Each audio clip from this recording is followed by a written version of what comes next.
Welcome to the show, ladies and gentlemen. It is the Jim K. Ford Sens Nation podcast coming at you after a 5-1 loss by the Senators in Buffalo against the Sabres, who had lost 3 in a row and have the worst power play in all of the NHL.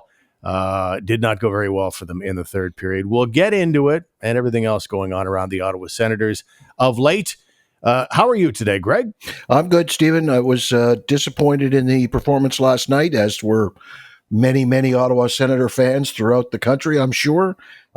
We thought they'd turn a corner. Yet again, we used the expression, Steve. We said it again. We said they'd turn a corner only to run smack into another wall and have to turn another corner.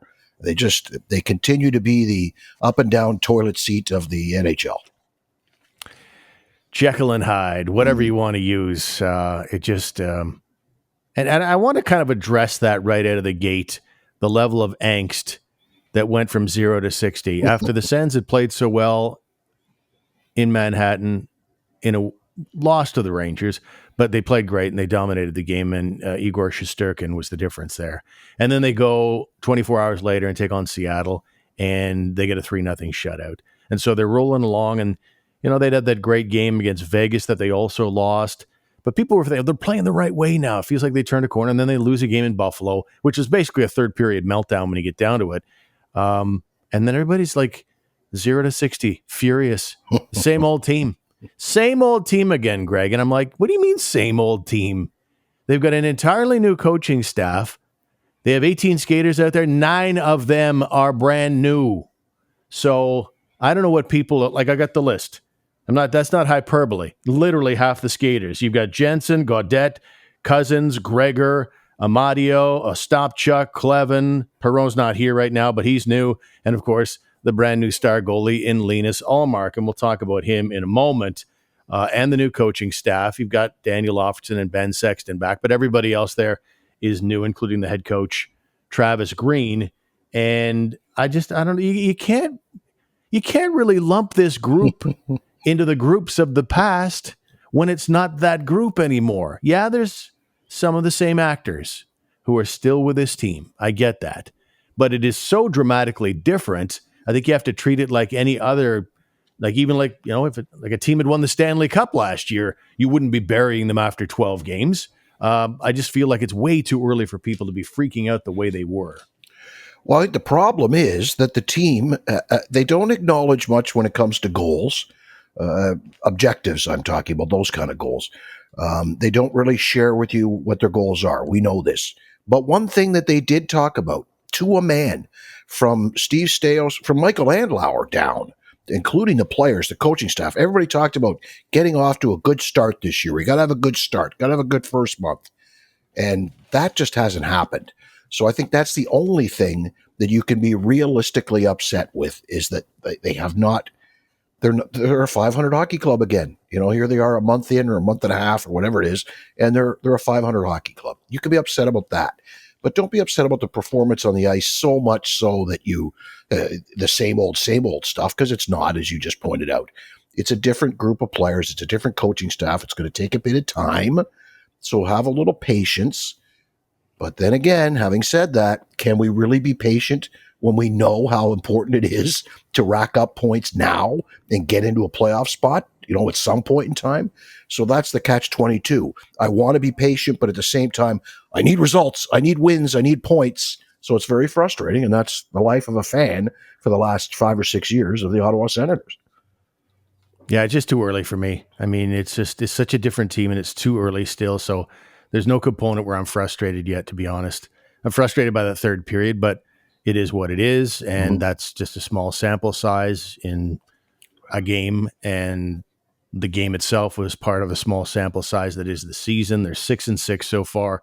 And if you look at the standings, it's Florida in first. I think it's Florida in first, right? Florida's in first. But you look at Tampa Bay and Toronto, they're the only teams ahead of them, and not by much, like a point or two. Tampa Bay's off to a 7-6-1 start. They looked like world beaters when the Sens took them on, and I don't know. You got 70 games to go. And if it was exactly the same team as last year, yeah, I'd have some big problems with where they are right now. Instead, though, I'm just in a mode of, okay, I made a mistake in the last episode by being overly excited. It's, so by the same token, I'm not going to get, flipping out about what happened in a single game against the Buffalo Sabres, which, by the way, that was a hungry team. Again, losers of 3 in a row. Sometimes you can say, okay, yeah, they should kick them while they're down. But a lot of times those teams, and there's a lot of good young players on that team, that type of team can sneak up and bite you because they're so hungry for a victory. But that's one of those things that frustrates me. That's a game you need to win. It's a game you have to have. And yeah, okay, their first period was okay, their second period was okay, but comparatively speaking, the first period wasn't very good. They've been dominating first periods, and they didn't last night. And their special teams were bad, really bad. And the other one is their road record versus their home record. Those are things that concern me. And I get your point of it's too early to push a panic button, but there are things creeping in. There are patterns establishing themselves here and things we need to keep an eye on, and they better change soon or it is panic time.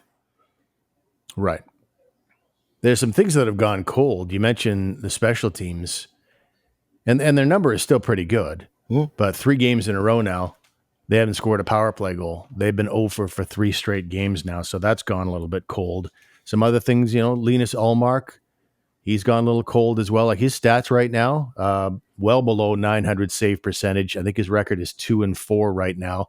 Again, small sample size, but that's not exactly what Steve Stais signed up for when he just a month ago signed this guy to a big new contract at $8.25 million a year over 4 years. So he's here for the next 5 with that extension, and you'd like to see him kind of get it going. And even Jake Sanderson. Speaking of turning on the cold tap, Sanderson's still doing great things out there, but we were talking Norris Trophy after the first 5 games when he came out of the gate with 7 points. In the in the 7 games, so he's what was he at? 7 points in 5 games, and then he's had 1 point in the 7 games since. That's a Zoob factor. That could be, maybe. Yeah, that's a great point. But gone cold, and so those are some of the things that are chilling things out, and the absence of a lot of guys right now, and David Perron and Shane Pinto. This just in, those guys that make this team a lot better too. Yeah. So are they going to turn it around now? Like Islanders are a team that's struggling too.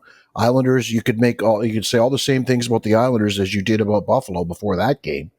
It really is. It's a game they have to have. Like I hate to say it, but it's early in the year and all that. But this is a game they have to win. They have to bounce back, and they have to bring the game they brought before. Find that game again. Bring that Seattle game. Bring that St. Louis game. Bring the Ranger game. They've got to have a good performance Thursday night at home against the Islanders. It's got to happen. I'd like it to happen, but I don't think it's must win, is it? Oh, yeah. Yeah, I really do. There are teams that you have to beat, and Buffalo's one of them. Like, you must beat the Buffalo Sabres. You can't afford to lose to Buffalo. You have to beat the Islanders. If you fancy yourself a playoff team, or if you fancy yourself a team that's going to compete for a playoff spot, meaningful games down the stretch, all that stuff, then win. What's the phrase? Win the winnables. You got to beat the teams you're supposed to beat. You can't be dropping 2 points to Buffalo, and you better not be dropping 2 points to the Islanders. But this is also a league where just 5 years ago, the worst team in the NHL, the St. Louis Blues, on January 1st, rallied and came back to win the Stanley Cup. So I really have a hard time calling anything a must-win when you're 6-6 on November 6th as we're recording this. I mean, it is an important game. And if this team is going to, keep it rolling and, or not keep it rolling, they had a bad game, but get back to where they were before that game and get off to the kind of good start they want to. It would be a good part of that. But again, it's the 13th game of the season in an 82 game one. So I'm sticking to my guns on not freaking out too high or too low in the early going here. But if Thanksgiving rolls around, okay, right. I'm going to start getting a little nervous. Yeah, like here's another way to look at it, Steve. Like we seem to talk about this team as can they be a playoff team? Can they compete for a playoff spot? That skips right over. Can they actually play a season of 500 hockey? Can they be a 500 hockey team? And they haven't been for whatever length of time. So a 500 hockey team loses to Buffalo. A 500 team is 6-6. A 500 hockey team will win one, lose one, win one, lose one, lose two, win two, 2-1, 2-2-1, 2-2-2, 1-2. That's a 500 hockey club. So is that something that you would be satisfied with at the end of the season? If this team finishes 500 and misses the playoffs by, if you finish with 84 or 82 points, you're probably going to miss the playoffs by 8 to 10 points. Is that acceptable? God, no. No, it's got to be playoffs. Okay. Anything but playoffs is unacceptable to me. DJ Smith did lead them, not last season, but the season before that, to an 80-some point season. They finished 6 points out of a playoff spot. Yes. And I believe they were slightly above 500 when that campaign ended. But I think that was the only year in DJ Smith's tenure where they were over 500, and probably in the 7-year playoff drought, that was the only above 500 season. But your point is taken, and I just don't think there's anything but playoffs that you could look at. Okay, so if that's the way you feel, then how can you not be getting a little anxious right now? That's what does it. If you want this team to be in the playoffs, you got to be feeling a little anxious right now. Like when does a record become who you are? Right? At what point in the season do you look at the record and say, "Yep, that's who they are"? Is it after 12 games when you're 6-6? Is it after 20 games if you're 10-10? If they suddenly improve to be 14? Can they be 14-6 after 20? They can't make that number, or actually they could, couldn't they? They're 6-6, so they could get to 14-6 after 20. Is that who they are? It's more like, I don't know, but I need to know, at what point do you think the record reflects exactly what they are? Well, I'm prepared to go with the standard U.S. Thanksgiving, right? Yeah. They say at U.S. Thanksgiving, I mean, unless you're in a playoff spot or very close to one, you got no shot. And you kind of established at that stage you are who we thought you were. That's going all Denny Green. I don't know why, but I think that's a fair sample size. Yep. But like I say, it doesn't rule you out of anything. The St. Louis example I gave up just a moment ago from 5 seasons ago, when they were dead last overall, January 1st, and they go on to win the Stanley Cup. But yeah, in general, I think that's a fair time to look at things, as long as they're close. And right now, even now, while there's angst out there, they're very close to a playoff spot in the Eastern Conference right now. So, all right. I'll tone even, it down. Even though I want playoffs, yep, and anything else will be a massive frustration, I just that's not going to change how I feel in Game 13 as we approach that on Thursday night against the Islanders. Okay, then I'll tone it down a little with you till we get to Thanksgiving. Then I'm coming. You don't have to. No, then I'm coming both barrels. Love it. Okay. Now, before we get into more about the record, like road versus home records, it's total mirror right now. I want to ask you one last thing about the Buffalo game, because I think we can agree that even though it was a 5-1 game, games can turn on a dime. Like, I didn't think, even though the Senators weren't great up until the first goal the Buffalo scored, Buffalo wasn't wowing me either. They weren't exactly dominating the pace of play. It looked like a game that was there up for grabs. And then the Brady Tkachuk instigator penalty that was called. So what happened was, it was Brady Tkachuk's old Boston U roommate or teammate. He's definitely a teammate, definitely line mate. Not sure about roommate, but they are good friends. And Jordan Greenway runs over Tim Stützle. And as usually is the case, Brady Tkachuk will always come to Tim Stützle's defense, as he did against Arbor Jackeye when Jackeye tried to take Stützle's head off in the preseason. So that happens, and it was a frustration to me that they called that an instigator.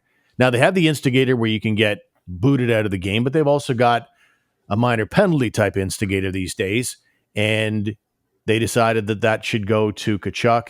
Buffalo scores on the ensuing power play, and off they went. But I didn't like the call. I did not like the instigator call there.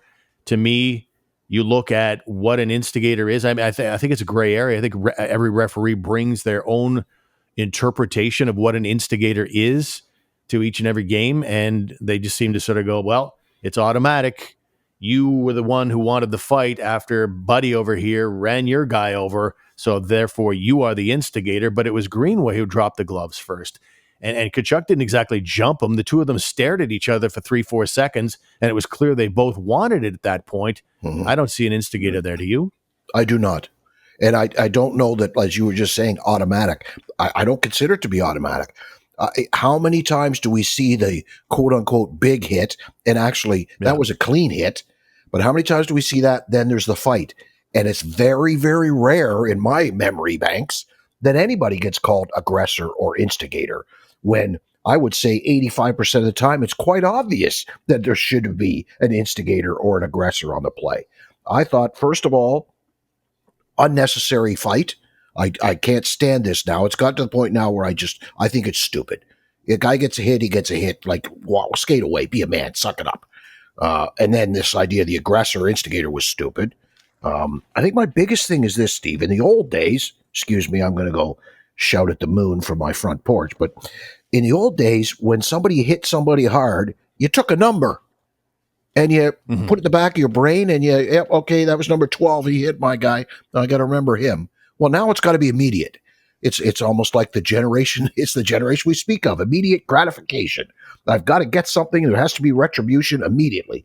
Why can't we just take a number and get the guy later, cleanly, or however you deem fit to get the guy later? Why do we have to do it immediately? Why does it have to be a fight? Why do they even have to be upset about it when it's a clean hit? It's really getting irritating. I think it's almost a point to me where it's getting out of hand now. Enough is enough. Learn to take a hit. I was good with it for a long time, but in the last year or two here, I agree. It seems like all of them now. Every hit where a guy, really, he feels it, jarring hit, guy goes down, cleanest hit in the world, and it shouldn't happen every time, and it does now. Initially, I didn't mind it because, let's be honest, the media is all over NHL players. They'll be all over this complaint. But at the same time, if Brady Tkachuk sees Tim Stützle get hit and doesn't do anything about it, right, then everybody's on him. There's no team camaraderie there. You can't let him get away with that. That's outrageous. And guys like Tkachuk in that situation, they don't have instant replay to watch whether it was a dirty hit or not. So he's just like, that looked nasty. I'm going to deal with that right now. And so, he has no way of knowing if it's something dirty, which even compounds things further with fans and media. He did something dirty like that, and you did nothing about it. What a gutless team this is. So my point is, long-winded point, is that I was okay with it for a while. I think there's a sense of, there's a bit of team building in there as well, looking out for each other, having each other's backs. But now it's gotten ridiculous. It can't happen every time, and it seems to now. Up on the housetop. Oh, hey, it's Steve here for Celebrate. And I'm just putting on my old school Christmas lights with these obnoxious little plastic clips in minus 30-degree temperature at the top of this ladder 12 feet off the ground. No, I'm not doing any of that anymore. No, sir. Celebrate.ca. I urge you to check them out today. Celebrate is your permanent holiday lighting solution. So many options. St. Paddy's Day green, Team Canada red and white, orange for Halloween, and the beautiful colors of Christmas. And Celebrate is all controlled from your smartphone. And Celebrate's installers were absolutely fantastic and professional. I urge you to check them out today. Celebrate.ca. It's a wobbly ladder.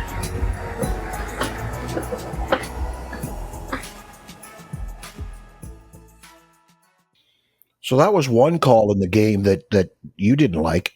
I have a question for you. How did you feel about the embellishment call on our friend Drake Batherson?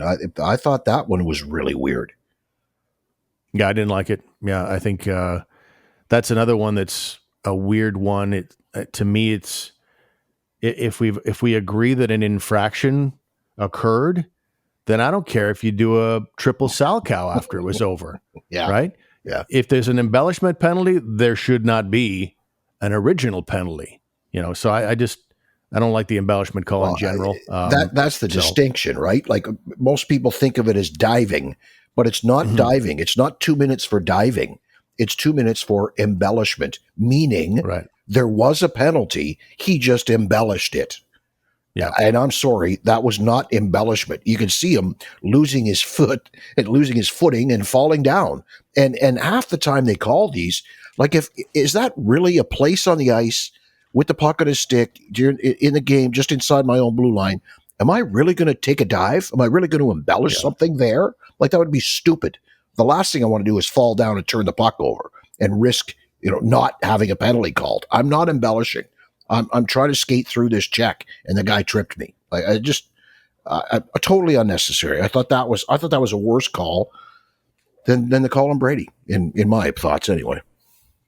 Yeah, I don't understand why it even exists as a penalty, because I can't believe that it exists as a penalty because there are divers. Yes. And you end up wearing the scarlet letter D as a diver, and it really hurts you. I can't believe that anybody even resorts to it, because in the short term, you might get a power play here or there, but you put a target on yourself, the whole league hates you for doing that. Your teammates are fine, but the rest of the league hates you, and the officials will not give you any breaks at all. Once you get that rep of having the scarlet letter D on you for diver, the referees aren't giving you any calls either. So it is so hurtful for you to do it.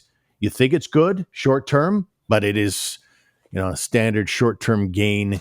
So much long term pain. I don't know what the situation is now, but at one point when they first started calling diving, the players were up in arms. The players were upset about it. The union, and the NHL was doing it quietly. If they thought they saw a dive, you got fined, and you got escalating fines based on offenses, but they didn't advertise it. There wasn't necessarily a call on the ice. And I think there still is a call once in a while, somebody get an unsportsmanlike penalty, which is for diving, but it's not called to that extent anymore. But I don't know if it's still done privately under the table with certain guys. Hey, that was a dive. We send you a letter and a secret tape that'll self-destruct in 30 seconds. It'll tell you how much money you got to pay me. Something like that. I don't know if that still goes on or not, to be honest with you. Yeah. Back to Instigator for a second. I called up the rule book. Yeah. NHL rule book, Instigator. So the instigator of an altercation shall be a player who by his actions or demeanor demonstrates any or some of the following criteria: distance traveled, gloves off first. So lots of people on social media getting all high and mighty saying, doesn't matter who threw their gloves first, idiot. No, it's right there in the NHL rulebook. Whoever threw their gloves off first, that's part of being an instigator. First punch thrown, menacing attitude or posture. Grr. Oh, I'm going to show up for a fight without a menacing posture. Yes, exactly. Hey, what's going on? Hey, we're going to fight or what? Hey. Verbal instigation or threats, conduct in retaliation to a prior game or season incident, an obvious retribution for a previous incident in the game or season. So, yes, Brady Tkachuk, lots of boxes checked there for him, but there were also lots of boxes checked for Greenway, and there was absolutely no reason in a 0-0 game that was still up for grabs for the referee to tack one on to Brady Tkachuk. Unnecessarily affected the outcome of the game. Yeah, it did. It came apart in such a bad way that we don't really look at it saying, oh my God, they were so bad in the third period. That ended up not mattering at all. Yeah, maybe if it stayed 0-0 for a bit longer, the Sens get a bounce their way and changes the whole momentum and dynamic of the game. You just never know. Linus Ullmark. Oh. Are we worried about Linus Ullmark having comparable stats to Jonas Korpisalo from both last year and this year in Boston? It's early. It's a small sample size. And I suppose I just stick to my guns in that it's super early. There are 70 games to go, and this guy didn't get off to a very conventional start to his season. True. I think he was hurt for longer in the preseason than we even know, and tried to work through it. He just signed a big new contract, and I think he's scuffling early. I didn't like him in Buffalo, to be honest. There were a couple of goals there that had a bit of an odor to them. Yep. But I didn't think he'd be 2-4 with a Korpisalian type save percentage and goals against. What have you thought?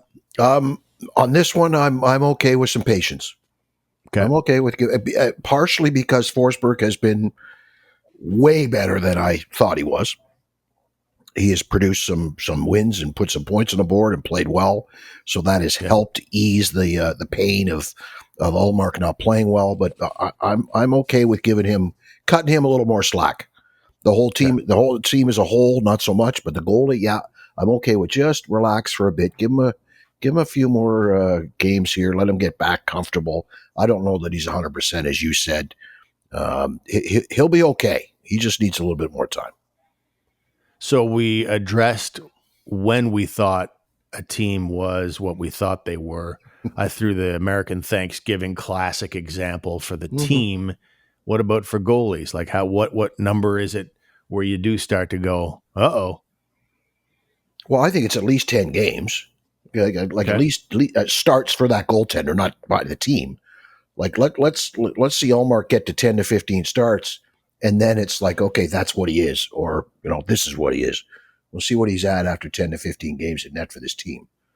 Because people don't understand. There's different factors all the time for the goaltender that you don't think about, like the point of the season, the day of the week, the rest between starts, the start time of the game, the level of the opponent, the situation of games played in number of days prior to by both teams. By the time you get to 10 or 15 games, that stuff kind of evens it out, and you can look at it and say, yeah, this is what he is. .892 save percentage. So that's a little better than Korpisalo was last year, as is his 3.02 goals against average. And one of the things he's talked about since he got here was he's able to put stuff aside, and that's been part of his success as an NHL goaltender. But, we can't lose sight of the fact either that we're asking him, or the Ottawa Senators are asking him, to do something he's never done before. The guy's never played more than half a season in the NHL. I don't know if he's even gotten to the 40-game mark. Let me double check that. No, he has. My bad. In Boston, he was over 40, but he had the support of a platoon situation with Jeremy Swayman.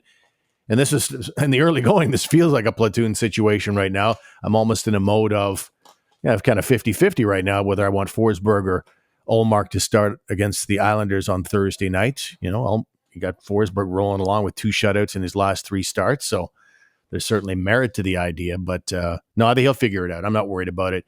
And I will address it in the same way. The team, the goalie, if we get to Thanksgiving, there's just such a proven body of work with this goaltender. He won the Vezina Trophy 2 years ago. He hasn't turned sour overnight. Might be something bugging him, like you said. But no reason at all, and Travis Green said so today, no reason at all to be worried about Linus Ullmark at this stage of the game. And but I got to say this, that if Forsberg keeps playing well and still only gets to start like 1 out of every 4 games, you know what there's going to be? There's going to be Linus envy. Oh, God. All right. Moving on. When does the road record become a concern for you? Yeah, that's a weird one. I think the record, because we talked about Vegas and we talked about New York, those were games where they played so great. So it's not like they're bad on the road. Their only win has come against Utah, but you throw in Vegas and you throw in the Rangers and you start to feel a little better. Even the Denver it's still game. Too small of a sample size for me right now, but they are 1-5 on the road, 5-1 at home. I think wanting to know what you and I think about, whether this is a big deal or not. My question is, why the difference? Why it's why is it you get last change? I get that, but it's so polar opposite. It's crazy. Yeah, and I don't know that the last change should matter all that much. With this team, I'm saying your top 2 lines are pretty damn good. And when Shane Pinto's playing, your top 3 lines are really good. I don't think that last change from the forward perspective means all that much. From the D, obviously, it means a great deal. Right. And defensive zone starts and offensive zone starts, that stuff makes a difference. But it's a strange one. We should try to sit down and figure out the records of the teams they've lost on the road versus the teams they've lost to at home. Are they beating better teams at home? Are they losing to really good teams on the road? Doesn't seem like either of those is a factor. Like, it doesn't seem like all their home wins are against crappy teams and all their road losses are against good teams. I don't see it as that.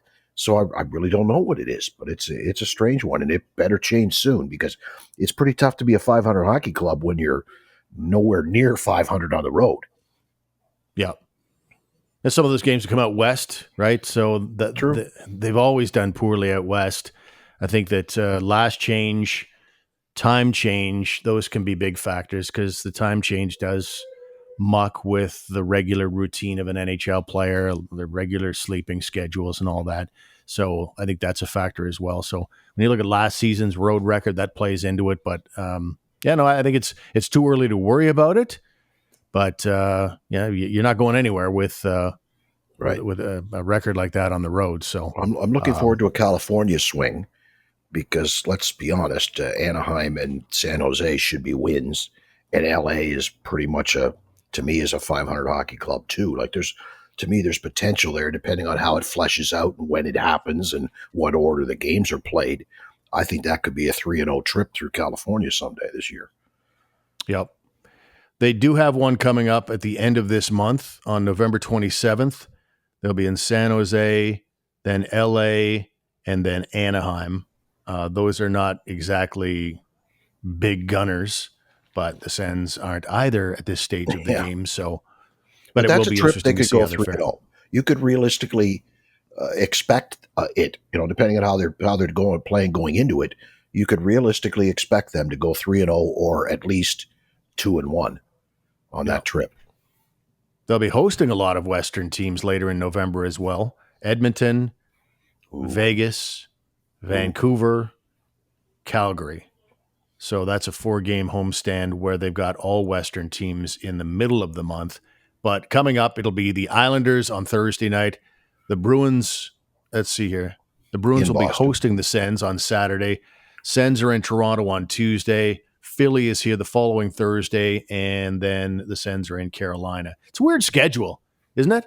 It's just it's all real stop and start. Not unlike the fate of the team on the ice. Yeah, I don't like we've discussed this before, but I really miss the unbalanced schedule. I really miss that. If you put an emphasis on winning your division, then you should play more games within your division. That's just a simple fact. I think that they need to. Yeah. I think the unbalanced schedule is the best. Yeah, no, I just like to see. I mean, I'm a little bit turned off of it because of what happened with the All Canadian division. I thought that that happened. The All Canadian division, the All North division, All Canadian teams. It was just, I thought that was going to be amazing. But in reality, I got sick of seeing some of those teams, to be quite honest. Yep. And they didn't have the rivalry and the feistiness that I thought it would have. Maybe it was part of it, teams like Edmonton coming in and waxing Ottawa like 9 or 10-0, I think. Right. But, I've always thought though that it would be better to build up those rivalries that go on into the playoffs. They played the Montreal Canadiens 3 times last year. Like what? Or maybe it's this year. Was this year or last year? 3 games against the Montreal Canadiens, the Ottawa Senators. They hate each other. I want to see that one a lot more. Yeah, and Buffalo and Detroit. Unfortunately, you're getting Tampa and Florida in there as well, but that's what I want to see. I want to see more divisional games. Tampa, Florida, Boston, Buffalo, Detroit, Montreal. Like, let's play those teams 4 or 6 times a year. Yeah. All right, we'll call it quits there, ladies and gentlemen. Again, Sens against the Islanders at Canadian Tire Center on Thursday night. And we'll be back at you sometime after that game, either Friday or Saturday. So join us for that episode. Don't forget that our website is sensnationhockey.com. And please do check out the Hockey News, thehockeynews.com/Ottawa. All kinds of great Sens articles there as well. Thank you again for being with us. Greg, enjoy your evening, and we shall talk to you next time. Good night, my friend.